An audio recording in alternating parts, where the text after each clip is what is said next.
ମାଡ଼ି ଆସୁଛି ମହାବିପତ୍ତି। ଏପ୍ରିଲ 8 ତାରିଖ ଦିନରେ ଅନ୍ଧାର ହୋଇଯିବ ସାରା ପୃଥିବୀ।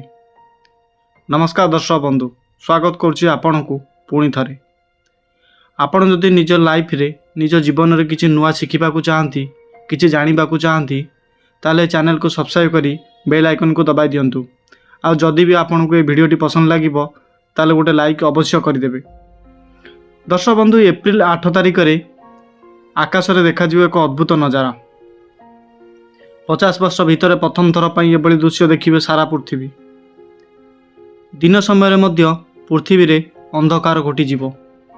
ଲମ୍ବା ସମୟ ପର୍ଯ୍ୟନ୍ତ ପୃଥିବୀର ଅଧିକାଂଶ ସ୍ଥାନରେ ଅନ୍ଧକାର ହୋଇଯିବା ନେଇ ପୂର୍ବାନୁମାନ କରାଯାଇଛି। ଏପ୍ରିଲ 8 ତାରିଖରେ ଚଳିତ ବର୍ଷ ପ୍ରଥମ ସୂର୍ଯ୍ୟପରାଗ ଲାଗିବାକୁ ଯାଉଛି।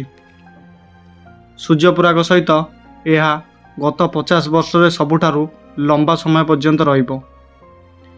ଏହି ସୂର୍ଯ୍ୟପରାଗ ପ୍ରାୟ 7.5 ମିନିଟ୍ ପର୍ଯ୍ୟନ୍ତ ରହିବ ବୋଲି କୁହାଯାଇଛି।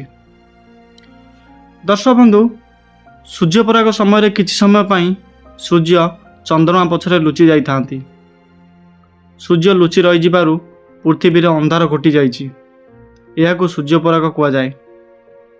ତେବେ ଏହି ଘଟଣା ପ୍ରାୟତଃ ଅମାବାସ୍ୟା ତିଥିରେ ହିଁ ଦେଖିବାକୁ ମିଳିଥାଏ। ତେବେ ଅନେକ ସମୟରେ ଆଂଶିକ ସୂର୍ଯ୍ୟପରାଗ ମଧ୍ୟ ହୋଇଥାଏ ଏବଂ ଆଉ କିଛି ସମୟରେ ସମ୍ପୂର୍ଣ୍ଣ ସୂର୍ଯ୍ୟପରାଗ ଦେଖିବାକୁ ମିଳିଥାଏ। ଚଳିତ ବର୍ଷ ଏପ୍ରିଲ 8 ତାରିଖରେ ସମ୍ପୂର୍ଣ୍ଣ ସୂର୍ଯ୍ୟପରାଗ ଦେଖିବାକୁ ମିଳିବ। ତେବେ ଭାରତରେ ଏହି ସୂର୍ଯ୍ୟପରାଗ ଦେଖିବାକୁ ମିଳିବ ନାହିଁ।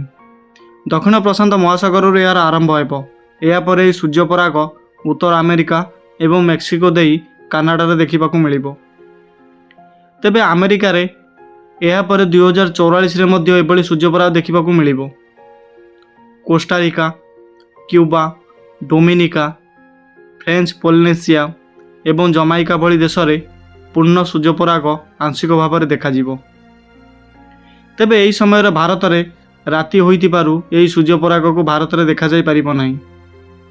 ମେକ୍ସିକୋର ମାଜାତଲାନ ଏବଂ ଟୋରିଆନ, ଟେକ୍ସାସର କେରିଓଲ, ମିସୋରିର କେପିଗେରୋଡ଼, ଇଲିନୋଇସର କାର୍ବେଣ୍ଡେଲ ଇତ୍ୟାଦି ସହରରେ ସମ୍ପୂର୍ଣ୍ଣ ସୂର୍ଯ୍ୟପରାଗ ଦେଖିବାକୁ ମିଳିବ। ତ ଦର୍ଶକ ବନ୍ଧୁ, ଭିଡ଼ିଓଟି ଆପଣଙ୍କୁ କିପରି ଲାଗିଲା ନିଶ୍ଚୟ କମେଣ୍ଟ କରି ଜଣାଇବେ। ଧନ୍ୟବାଦ।